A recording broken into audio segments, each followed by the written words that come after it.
Muy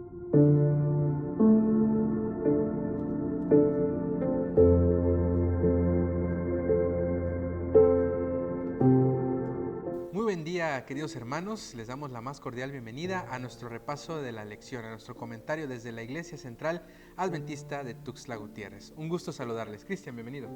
Gracias, Johnny. Igualmente, bienvenido cada uno de ustedes, hermanos, que nos siguen acompañando. Y es un gusto que vamos consolidando este proyecto de comentarios de la lección y nos vemos beneficiados todos al repasar acerca del amor de Dios. El título de la lección de esta semana es Dios es apasionado y conmovido. Y vamos explorando cada una de estas facetas de nuestro Dios, que aunque sabemos que todo se engloba en el amor, pero hacemos un pequeño zoom en cada uno de estos aspectos para que nosotros entendamos y podamos visualizar el gran amor y todo lo que quiere abarcar Dios en nuestras vidas. Así es, el versículo de esta semana se encuentra en Isaías 49:15. ¿Puede una madre olvidar a su niño de pecho para no compadecerse del hijo de sus entrañas? Aunque ella se olvide, yo nunca te olvidaré. Qué hermosas palabras nos recuerda la lección de esta semana sobre lo que Dios siente por nosotros. Este trimestre estamos abarcando el amor de Dios y para comprenderlo, pues necesitamos ejemplos que nosotros podamos observar o que podamos conocer. La Biblia nos dejó ejemplos de cómo podemos nosotros entender el amor de Dios, porque es un amor grande, incomprensible, es un amor abarcante, sin tacha, puro, que a lo mejor nosotros no podemos observar aquí en nuestro entorno, pero para poder comprenderlo de mejor manera, la Biblia dejó ejemplos que podemos nosotros entender.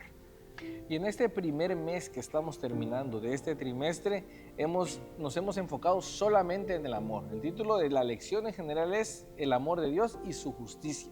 Más adelante habremos de estudiar también todo lo que implica la justicia de Dios y cómo el amor se relaciona ahí. Pero ahora, entendiendo esta lección de un Dios apasionado, de un Dios compasivo, vamos a responder 3 preguntas básicas para el estudio de esta lección. La primera será: ¿a qué se puede comparar el amor de Dios? Y nuestro versículo para memorizar nos dice y nos responde de primera mano. Pregunta número 2: ¿cuán compasivo y misericordioso es Dios? Todos sabemos que sí lo es, pero vamos a estudiar qué tan grande es este amor y esta compasión. Y por último, ¿de qué tiene celos Dios? ¿Acaso nuestro Dios es celoso? ¿Nos cela? ¿Está al pendiente de nosotros? ¿Qué querrá decir? ¿Qué tipo de celos estamos observando aquí? Y algo que sí tenemos que observar es que vamos a ver algunos ejemplos de cómo la Biblia menciona el amor de Dios y cómo lo compara con cosas que nosotros o situaciones que nosotros podemos observar. Pero debemos tener cuidado también de no humanizar a Dios en gran manera. Es decir, el amor de Dios, aunque se ejemplifica con cosas o situaciones que nosotros podemos entender, no es el mismo amor que nosotros podemos sentir, porque el amor de Dios es perfecto, es sin tacha, no ha caído en pecado. Nosotros, al contrario, sí tenemos una humanidad caída, así que hay ciertas diferencias que vamos a ir observando un poco más adelante. Entonces, ¿a qué se puede comparar el amor de Dios? Y el versículo de memoria nos dice rápidamente: ¿puede una madre olvidar a su niño de pecho y dejarlo de amar? Aun cuando ella lo olvidara, yo no te olvidaré. Y seguimos reforzando esta figura relacional de padres e hijos. ¿Por qué será así? Porque para nosotros es la mejor forma de entender y visualizar este amor, porque lo experimentamos, está a nuestro alcance y los que tenemos el privilegio de ser padres podemos decir: esa personita, no sé de dónde me sale tanto amor, y aunque me haga lo que me haga, lo voy a amar y lo voy a cuidar y me voy a esforzar para que esté bien, para protegerlo, aunque no me pague bien. Entendiendo ese amor humano, la lección trata de extrapolarlo más allá y decir: si aún una madre te diera la espalda cuando te cargó, cuando te tuvo 9 meses, yo no lo haré. Y nos deja ahí la primera lección. El amor de Dios va más allá de lo humano. El amor de Dios va más allá del amor de una madre que nosotros humanamente visualizamos como lo más grande. Y es que vemos este gran amor de una madre hasta incluso en el reino animal. Todas las hembras, cuando tienen a sus crías, pues son muy cuidadosas y no dejan que nadie se les acerque.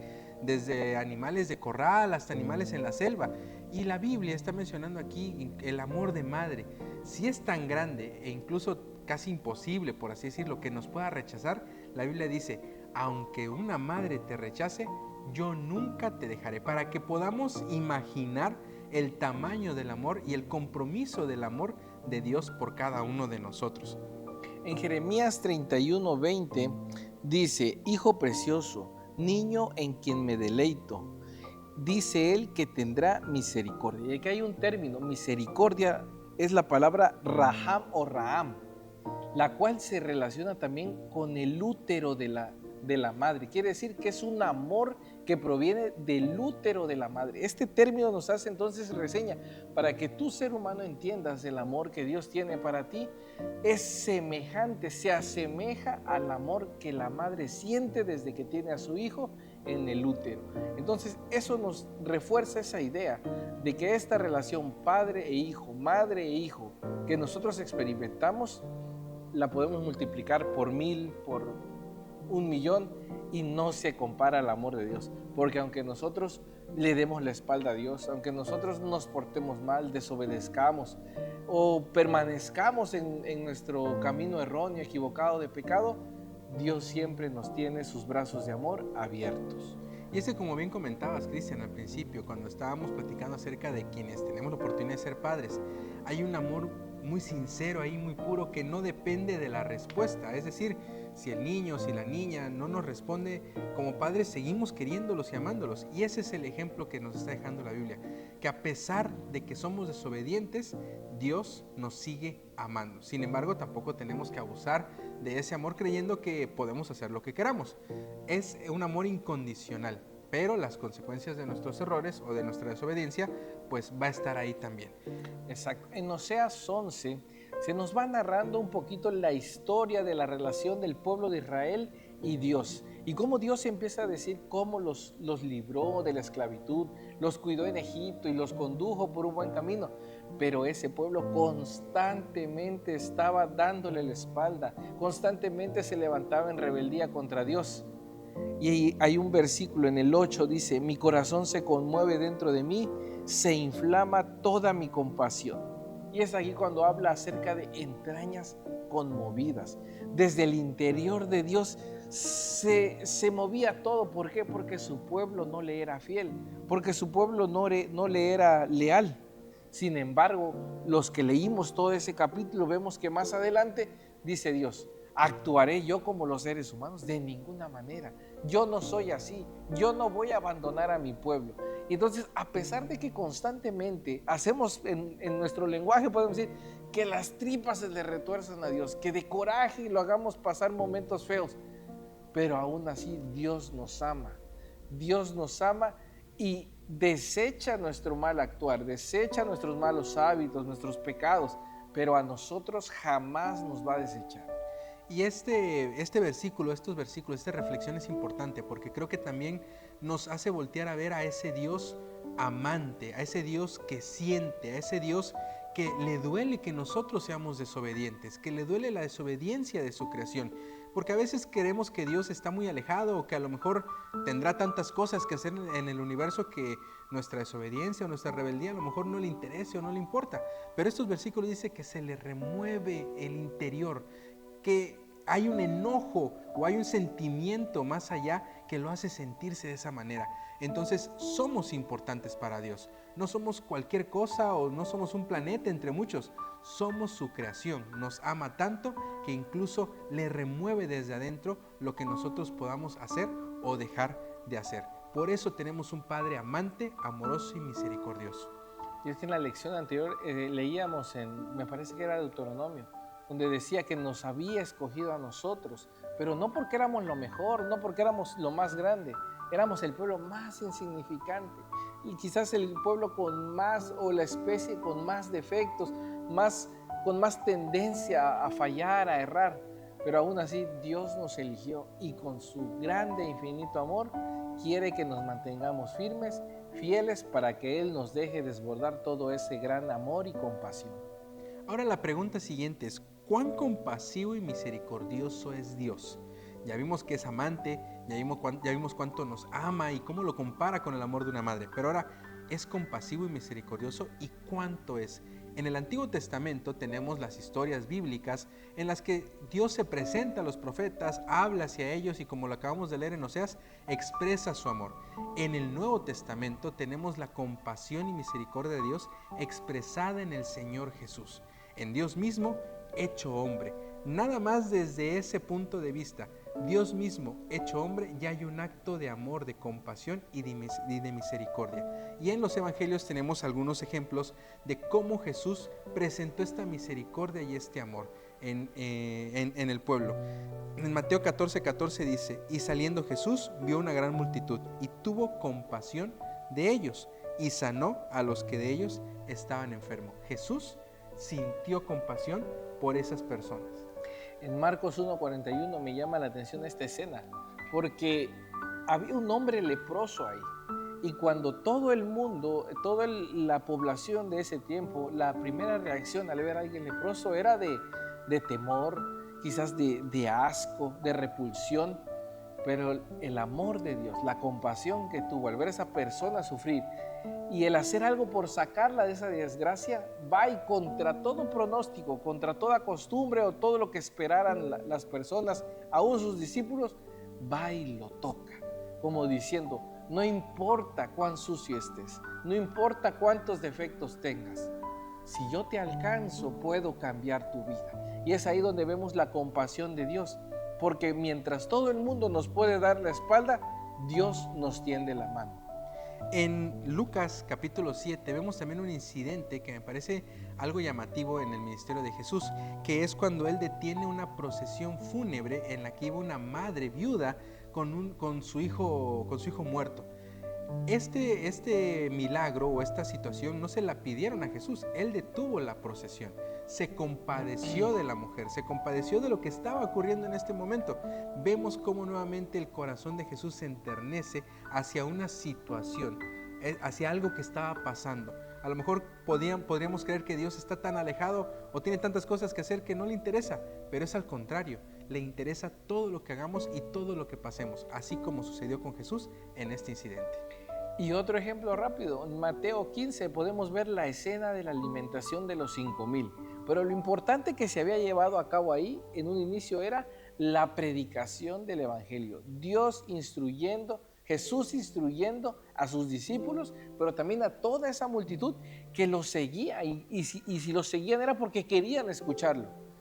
Hubiese sido muy fácil decir: ¿saben qué?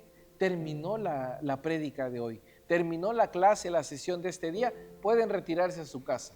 Sin embargo, Jesús no hizo eso. Y a pesar del pesimismo y la negatividad de sus discípulos, Jesús siempre los guió de la mejor manera para poder atender las necesidades de toda esa multitud. ¿Y en qué terminó? En una comida milagrosa, donde todos disfrutaron, todos se gozaron y hasta sobró para llevarle a los que quizás no llegaron, pero les hacía falta. Y así como esos ejemplos, hay otros más en la Biblia, en los evangelios, sobre cómo Jesús mostró compasión a otras personas. E incluso hay un versículo muy interesante en Mateo 23:37, cuando Jesús contempla Jerusalén y contempla ese rechazo que había ante su ministerio, exclama las siguientes palabras: ¿cuántas veces quise juntar a tus hijos, como la gallina junta sus polluelos debajo de las alas? Se está lamentando por la situación que está ocurriendo y de esta manera muestra la compasión que tiene. Sin embargo, la mayor de las muestras de compasión, de amor que tuvo Dios con nosotros es mandar a Jesús para que muriera por cada uno de nosotros y entregara su vida. En un mundo frío, en un mundo apático, lleno de egoísmo, lleno de codicia, de avaricia, hoy nosotros somos llamados para poder mostrar ese amor que Dios ya nos ha dado.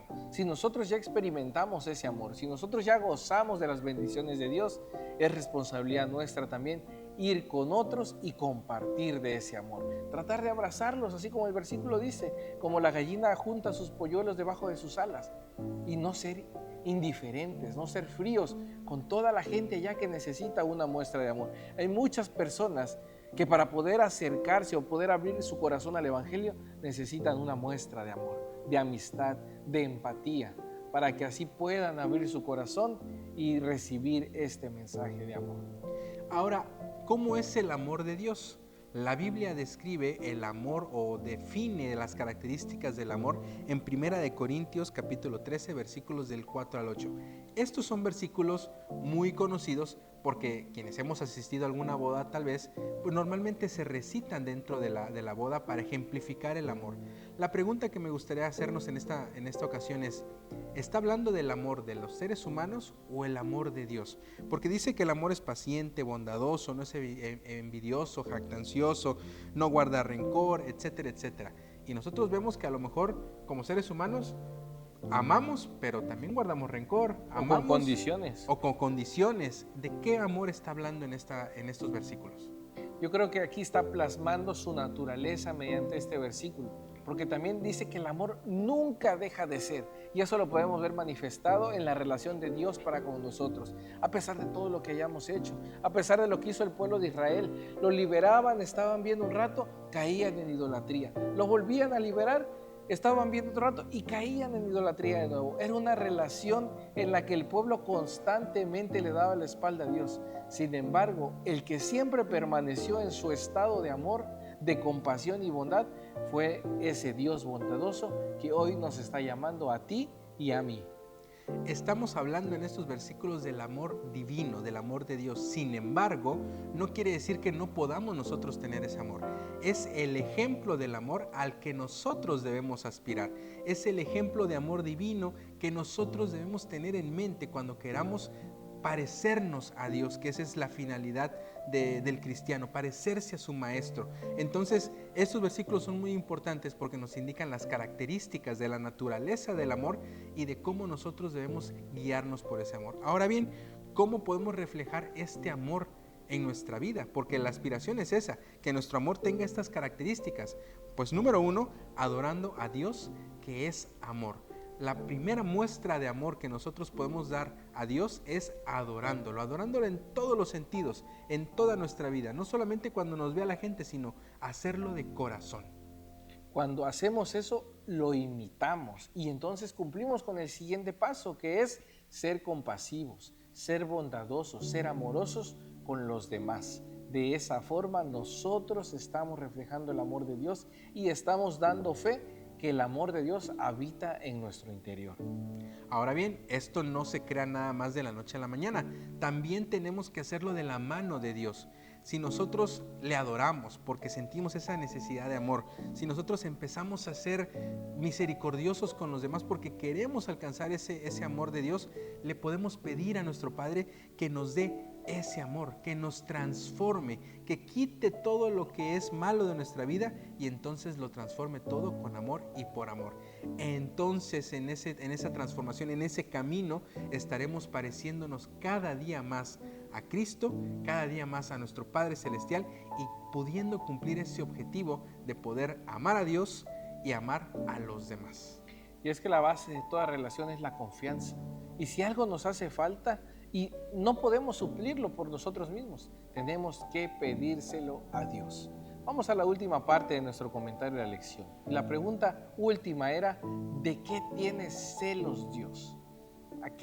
¿De qué envidia podríamos decir? ¿Qué pasa cuando habla la Biblia acerca de celos? ¿Será en una connotación negativa, en una connotación de rencor, o como cuando teníamos una novia en la universidad, en la prepa, y la veíamos platicando con alguien más? ¿Será acaso esos celos? La Biblia nos dice en Éxodo 34:14, porque no te has de inclinar a ningún otro Dios, pues Jehová, cuyo nombre es celoso, Dios celoso es. Y 2 veces dice aquí que Dios es celoso. Cuando hablamos de los celos, lo primero que se nos viene a la mente es una relación de pareja, como bien decías. El novio y la novia, el esposo y la esposa, y normalmente decimos, no, es que no debes tener celos en una relación, los celos son malos. Hoy en día el celo, tener celos es algo negativo, tiene una connotación mala, errónea. Si tú tienes celos, eres una mala pareja. Inclusive violenta, con violencia se relaciona. Es una relación violenta, es una relación que no vale la pena. Si te cela, entonces aléjate de él o de ella. Sin embargo, en la Biblia, en los versículos que estamos leyendo, estamos hablando de un celo distinto. un celo que no tiene esta connotación negativa. Es un celo que tiene características diferentes. Tiene aspectos positivos y negativos. Exactamente. El primer aspecto positivo es que refleja cuidado o diligencia que se pone para hacer las cosas. Quiere decir que este tipo de celo es un celo positivo de tal manera que procura que las cosas salgan bien. Quiero estar tan bien en esta relación, voy a cuidar, voy a ser celoso de que voy a hacer todo bien de mi parte para que funcione. Ese es un primer aspecto positivo. Es como cuando estamos en el trabajo quizá y somos celosos con nuestro trabajo. Es decir, queremos hacer las cosas bien, entonces cuidamos que sean bien hechas las cosas. A ese tipo de celo se refiere, hacer las cosas bien, tener ese cuidado de poder llevar a cabo las cosas bien. Y el segundo punto positivo de este celo es apasionamiento por una persona. El celo que Dios tiene por nosotros es un celo apasionado, es una representación del amor apasionado que tiene por nosotros. Por eso nos cuida con tanto detenimiento, por eso está al pendiente de nosotros con tanta emoción, porque tiene ese celo de nosotros. Eso es lo que debemos entender de estos versículos y el celo que tiene Dios por cada uno de nosotros. Si recordamos la última semana previa a la crucifixión de Jesús, solemos llamarla la pasión de Cristo. Esa escena, esa parte previa a que Él diera su vida por cada uno de nosotros, la llamamos así. Hay un apasionamiento ahí del Hijo de Dios por querer que cada uno de nosotros fuese salvo. Entonces, cuando lo vemos de esta forma, no veo nada negativo en que Dios haya mandado a su Hijo a morir para que yo pudiera ser salvo, para que yo, que me equivoco, que hago las cosas mal, que no lo merezco, pueda obtener un regalo tan grande e inmerecido. Quiere decir que ese celo es sumamente positivo. Y precisamente cuando comprendemos el celo de Dios, que es tener este cuidado apasionado de llevarnos a sus pies, de que hagamos las cosas bien, podemos entender qué tan grande es el amor de Dios por nosotros. Es como si nosotros supiéramos como adultos qué camino debe llevar nuestro niño. Y le decimos y tratamos de hacer que lo lleve, pero él no quiere y se va por otro lado y se va por otro lado. ¿Cómo nos sentiríamos? Hijo, es que con una pasión, con un celo, no hagas eso. Es esa misma ilustración, imagen que Dios tiene para con nosotros. Él quiere que tengamos éxito, Él quiere que seamos victoriosos, Él quiere que nosotros vivamos una buena vida para poder ascender al cielo. Pero cuando nosotros no hacemos las cosas, ese celo, esa pasión es lo que Él siente también por cada uno de nosotros. Y este celo es también lo que lleva a Pablo a escribir las siguientes palabras en 2 Corintios 11:2. Porque os celo con celo de Dios, pues os he desposado con un solo esposo, para presentaros como una virgen pura a Cristo, con celo de Dios, con diligencia, con compromiso, con amor apasionado. Ahora, la otra cara de la moneda sería algo negativo, y entonces el celo representa en su lado negativo tener envidia, sospechar de una infidelidad. Pero si nos ponemos a pensar, Dios podría desarrollar esos sentimientos. ¿Envidia de qué? De que nosotros estemos con Satanás. No tiene nada que envidiar a Satanás. Satanás tiene su destino marcado y es de destrucción. Y si nosotros decidimos estar con él, ese también será nuestro destino. Así que Dios no tiene nada que envidiar por ese lado. El celo de Dios es un celo de cuidado, es un celo de amor, es un celo de protección para que nosotros nos encontremos siempre bien con cada uno de los que nos rodean. En el libro Mente, Carácter y Personalidad, página 214 de Elena G. de White, nos dice: el amor de Cristo es profundo y ferviente, emana como una corriente incontenible hacia todos los que quieran aceptarlo. En este amor no hay egoísmo. Si este amor de origen celestial es un principio permanente en el corazón, se dará a conocer no solo a aquellos con quienes estamos más vinculados por amor en una relación sagrada, sino a todos con quienes nos relacionamos. Nos guiará a prestar pequeñas atenciones, a hacer concesiones, a realizar actos de bondad, a pronunciar palabras tiernas, veraces, animadoras. Nos impulsará a solidarizarnos con aquellos cuyos corazones anhelan amor. Esta semana te invito a que desarrolles ese celo positivo en tu relación personal con Dios. Que todo aquello que te aleja de Dios puedas hacerlo a un lado y puedas cuidar el amor, el gran regalo que Dios te ha dado, como lo más preciado que tienes, como lo más valioso.